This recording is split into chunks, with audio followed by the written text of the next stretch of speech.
I call it the watch that Joan Rivers bought. When I got into comedy writing, I didn't do it for money, but I think I would have been pretty miserable. Rodney Dangerfield always used to say, I'm just looking to get some bottom land, which was his euphemism for women, okay?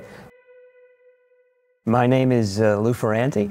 I'm a comedy writer. I live in New York City, and this is my collection.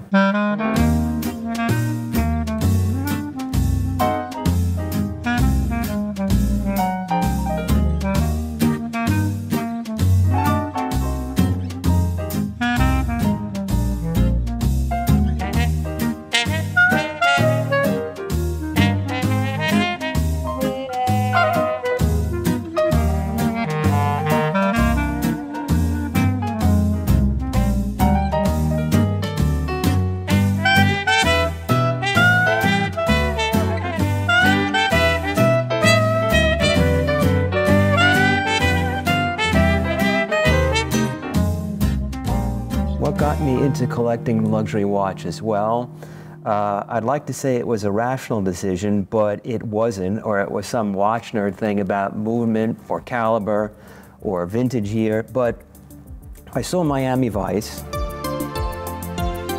and I saw Sonny Crockett, and Sonny Crockett had a Rolex President, which I now know is a day date, but I only knew it was a President back then.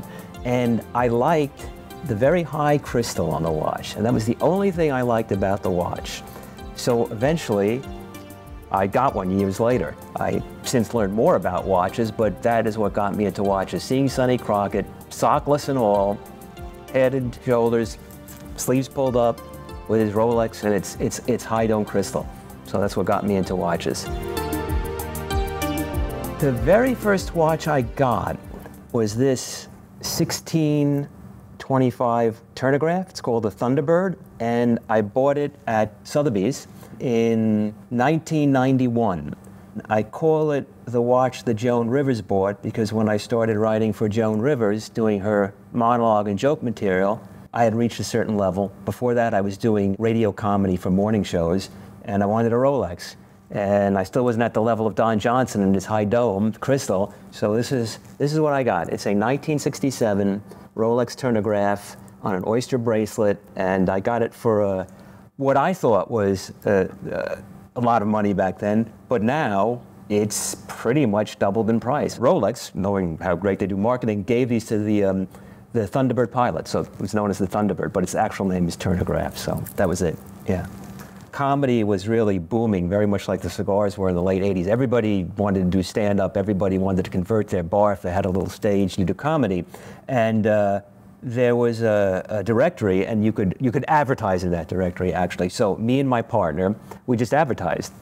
We want to do comedy, we'll do cheap, but we can go lower, you know, just as everybody does it.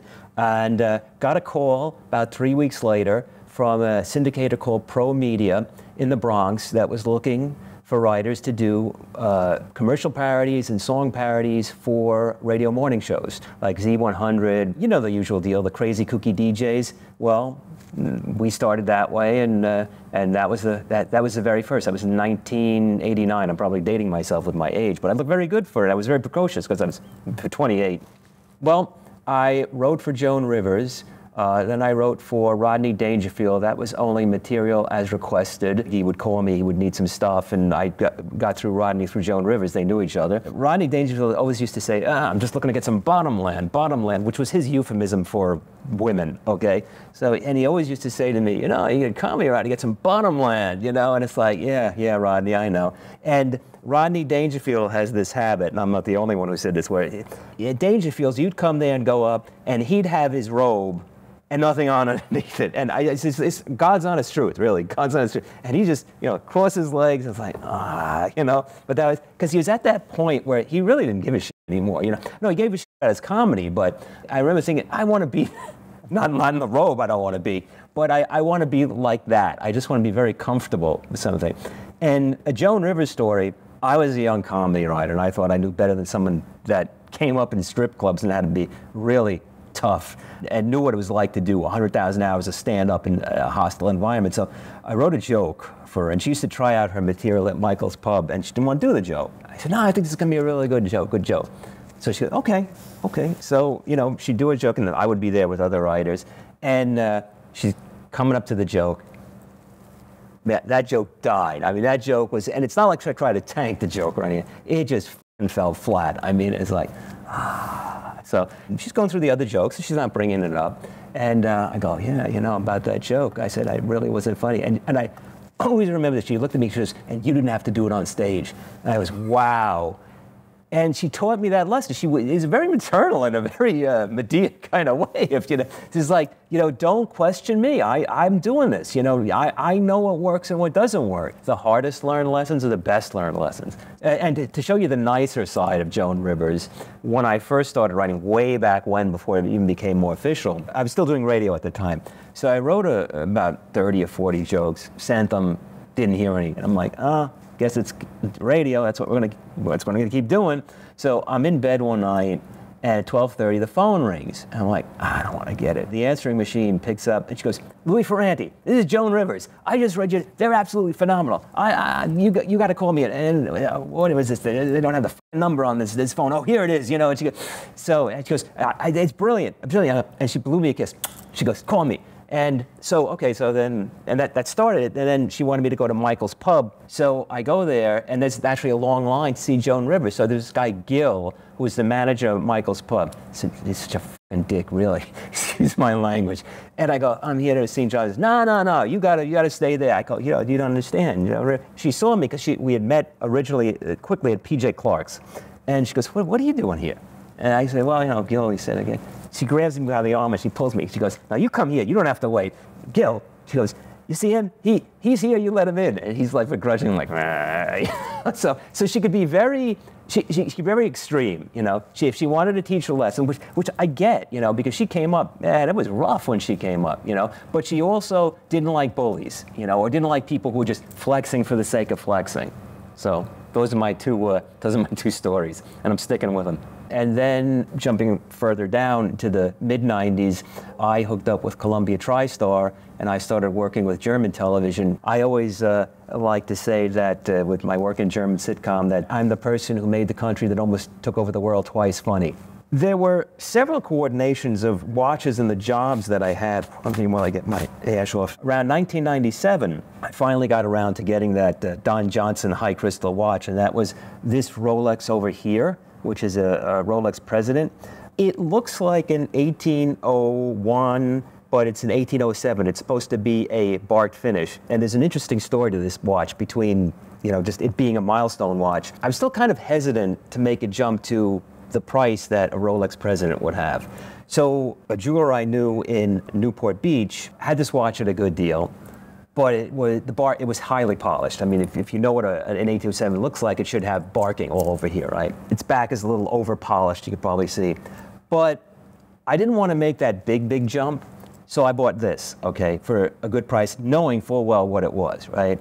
And I don't know if it's a regret that I picked up an 1807 that's over polished, but I could have picked up maybe an 1802 and 1803 at the time for me, which was much more, but now in retrospect isn't. I was thinking about trading it in. I offered it to someone, not Luxury Bazaar, sorry Roman, and they wanted to give me 40% more for what I paid for it in the late 90s. So I like the watch, but I always look at the watch and it's kind of, maybe I should have gone a little bit more for the 1803 or 1802. But I can't part with it for that reason. That was a milestone watch, you know? And I suppose now I could buy a day date, but why two, you know? Why two? I mean, just because you can? So that was a milestone watch. Now, what I'm gonna show you next, which is 1601 or 1602, I can't remember.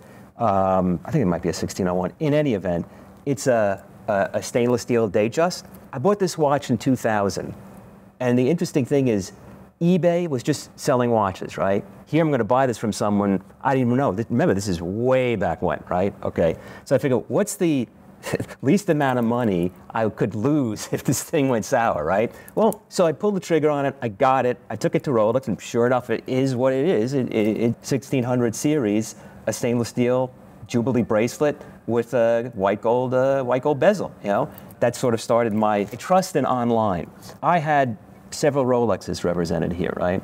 So I wanted to upgrade to, well, not upgrade, but add to, that's making an inferior superior supposition that's not necessarily true, to Patek Philippe. So I found this watch right here, which is a 3796 from a dealer in Florida.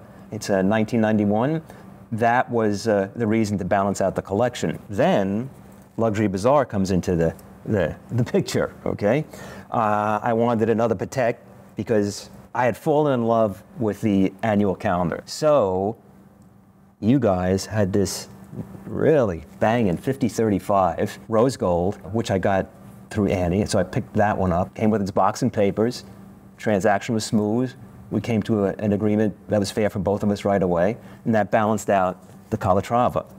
And then, well, you know, now you have to do House of Cartier, right? So again, browsing 𝗙𝗵𝗲𝗯𝗆's website, I found this really nice stainless steel automatic Cartier with a nice white face. Yeah, it's a classic, right? Classic design, tank design. This is from 2022, also from Annie. I picked it up. Those three were to balance out the collection. It was, okay, I have Rolex, and Rolex is fine. It's a nice tool watch, but I wanted to get some representation from what would be called the, you know, the Holy Trinity. So that's how the Pateks came in. And the Cartier, it's just a nice watch. I mean, it's just a classic nice watch. It can be a sport watch. It can be a dress watch. It's just beautiful. It's like when you walk into a house that you know you want to buy, you know, it has to speak with you first. And then rationale needs to come in. You can't say, I'm going to have it at any price, you know. You have to have the balance between the intellect and the emotion. When I started collecting, it was before the internet, where you could find everything and educate yourself about everything. And naturally, like, if you're a cigar smoker, you want Monte Cristo. It's the most known brand in the world, right? Back then it was Rolex. If you want Rolex, and Don Johnson proved it, right? So it changed. It changed up as I evolved with it, and I understood more about the hobby, and wanted to go down different avenues of horological devices. You know, I would like a JLC Reverso, but gold Reverso. And this is, you know, 3 to 5 years down the line. But who knows, it might be sooner if 𝗙𝗵𝗲𝗯𝗆 has one. And I would like, it's really been sort of gnawing at me, the Vacheron Constantin Overseas with a nice blue dial. You know, I'm a sucker for that. Roman, I think, just showed a recent video. He had a 222 VC, which is a beautiful watch. But yeah, the Overseas and the Reverso, I say if I had the want list, that would be kind of where the antennas are up to get. Yeah.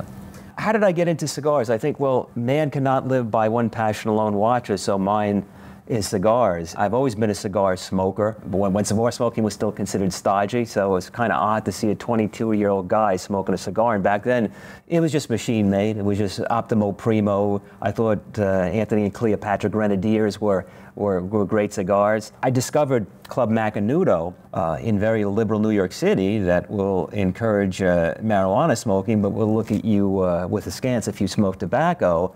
It's very difficult to find a restaurant where you can sit down and then have a cigar, or have a cigar before and have a meal. Well, Club Macanudo addressed that very well for me. So I tried it on a little bit for 2017 and 2018 by coming here for dinner, just coming here in the afternoon to have a smoke. And then I finally became a member in 2019. So it's always 1963 at Club Macanudo, you know. Some might think that's bad or not. It's not exclusivity. There's certainly an inclusive clientele that comes here, but it has a certain vibe that all of us who come here like, you know. And there are many other watch collectors, as a matter of fact, too, that are here. Yeah, and members. You know, if you're a beginning smoker in the United States, you would look to Cuba the same way I look to Sonny Crockett and his Rolex. And Cuba makes great cigars, but that would be saying if you're a wine drinker, you're only going to drink Bordeaux. Why wouldn't you want to try a Shiraz from Australia or Chile? You know, when you get into cigars, there's certain things you want. Okay, you want to try. Okay, but then you'll still try those, but you'll put them in context, like this watch collection. Like I want all Rolex, and okay, I want to expand a little bit. I want to increase my horological palette. I want to increase my cigar palette. So yeah, I still like, one of my favorite Cuban cigars is a Monte Cristo No. 4. It's just the right size, okay? But I also like a Diamond Crown Natural, or I like a My Father cigar, or like a Rosa Sharon Desert Rose. You know, those are all Nicaraguan and Dominican cigars. So, and when you mix them up, you'll appreciate it even more. Very much the same like wine or watches or anything that's a collectible or something that's to be enjoyed in a gustatory sense. I'm very monastic in my wants, even though you'd say, well, they seem very materialistic to me, but I like my work. I like cigars. I am married, so my wife also likes cigars. She doesn't smoke, but she loves the aroma cigars. As a matter of fact, when I tried to get her to have a cigar, she says, I'd rather eat dirt than have a cigar, you know. She loves coming here with me, you know, and she loves everything about it, the whole atmosphere and everything. We might as well talk about my wife's collection. It's small, but it's nice. This started, again, bought at Sotheby's at an estate sale. This started life as a bracelet, bamboo gold bracelet that was probably around mid to late 1950s, early 1960s, but the trend back then was to put a watch in a bracelet and to use it as a watch, to have some sort of function. So, and it has a little bit of diamonds and emeralds around it. And then we picked up this 𝗙𝗂𝗽𝗄𝗃 Happy Time.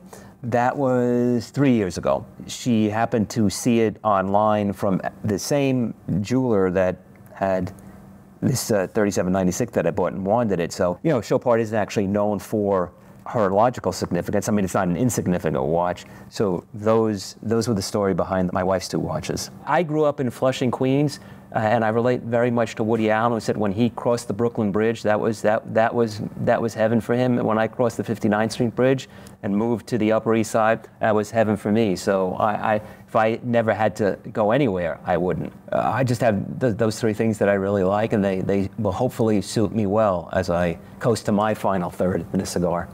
Contrary to popular belief, cigar smokers are very accepting. It's a very open culture because it's a very small culture. There are only about 4 million cigar smokers in the United States. And I'd say of premium cigar smokers, what we do here, maybe there's 2 million, you know? And it really is a no judgment zone. I know people find that hard to believe, but it is, you know? I mean, nobody will look at somebody who wants to smoke a $2 cigar and say, well, you don't know what you're doing, that's correct. Or if you want to do that, if you enjoy it, that's fine. No one will tell you the right or wrong way to smoke a cigar. They may suggest you having a better experience, but no one's going to look at you askance. And comedy writers, well, what is the common denominator of comedy writers? I don't know, I guess maybe neurosis or being less miserable while you're doing what you're doing, you know, because of the yawning chasm of nothingness that awaits you at the end of your life, you know. I don't know, is that too down for this?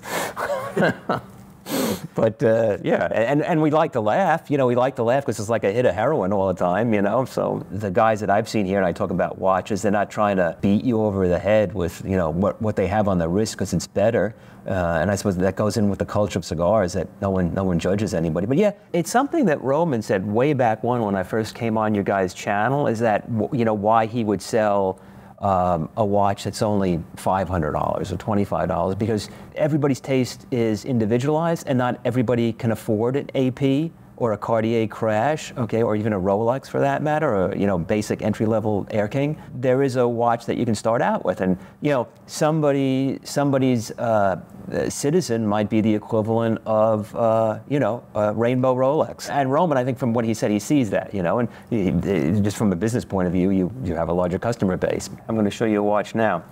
This Seiko, it's not particularly worth a lot of money. It's you know, it's a little old quartz Seiko. It's a day, but my father gave me that in 1986. I had a beat up old Timex that was like, it could be gold painted, you know, or something. It was such this garbage.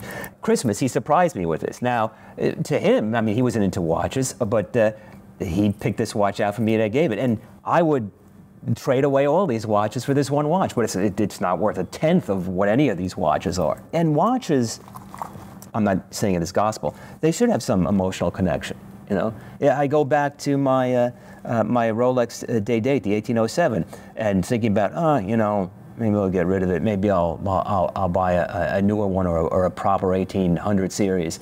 And it's like, no, I have an attachment to it, you know? And so it shouldn't be about money. You shouldn't be paying, you know, $10,000 for a watch that's worth $5,000 either, okay? Maybe if you're Elon Musk, but there should be some, like I said, some presence of mind not to do that. There should be an attachment to them. And that attachment can be to a $50 watch. And I showed you one right there, you know? This watch over here is a Longines Silver Arrow, okay? And this was given to me when I was no more than 7 or 8 years old in the early 70s. My grandfather and grandmother went down to Argentina, and my grandfather picked this up for me, not to wear then, but something to wear in the future. Now, it's a very interesting watch because I took it to a jeweler, and he said, you know, he's never seen a rose gold silver arrow. So he said it either had to be custom made or just the dial was kept. It had to be a longitude. So it's not to the level of the Seiko I showed you. It's worth considerably more, and it's also worth considerably more because what he did, he put on these 18-karat rose gold bracelet with my initials on it. I had it removed because even just now I have freakishly small wrists and it doesn't fit me. It slides all over, and I put on a longitude black strap. And another one I wouldn't sell if he said right now I'll give you $500,000 for it, or $1 million, because I don't need to. Watches, like any commodity, go up and down. Okay, and they are a commodity. Okay, well, let's put it this way: they are an asset. Okay, so assets can go up and down. Now, is it going to go down to zero? No. Is it going to come back to where it was? Most likely, if you hold it long enough. So do I think the watch market is dead and going down? No, I think the watch market is correcting. I think the watch market was overpriced 3 years ago through no fault of the watch dealers, because there was just a lot of money sloshing around. And your boss says, I'm going to give you a $50,000 raise. You're going to say, no, boss, that's okay. I'll only have $25,000. So if the market goes up, why wouldn't a watch dealer raise their price accordingly? And if you as an informed buyer say, look, that's just way too high, I want this price because I know it's trading on Chrono 24 at this, you know, nobody says that that sticker price is what you have to pay at. So let's say a particular watch is trading at $60,000 and another dealer offers it $30,000.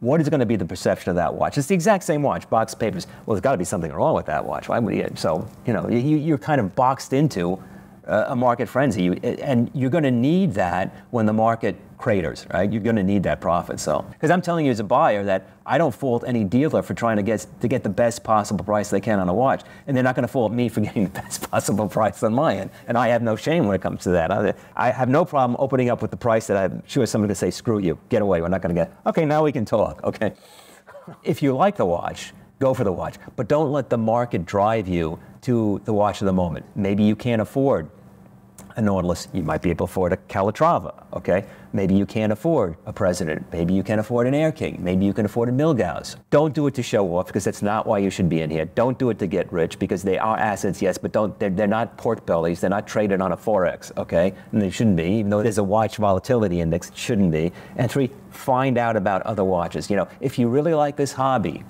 you're gonna like the information you find out about it. When I got into comedy writing, I didn't do it for money. Law school would have been certainly a lot easier and paid a lot more, a lot quicker, you know, but I think I would have been pretty miserable at it. In fact, I know I would have been pretty miserable. I was lucky to have the opportunity, and then the key thing is to have the ability, because opportunity without the ability is a missed opportunity, and ability without the opportunity is actually better, because if you keep at it, you will find the opportunity, you know. That goes down to passion again.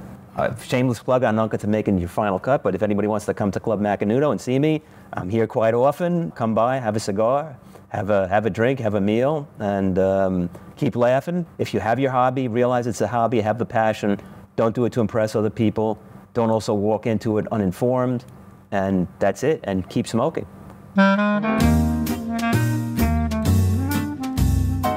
This is probably a little dated, but I wrote a David Letterman joke. Oh, hot outside today. I'm sweating more than Robert Blake on a lie detector. And great joke, got a laugh break, so that was good.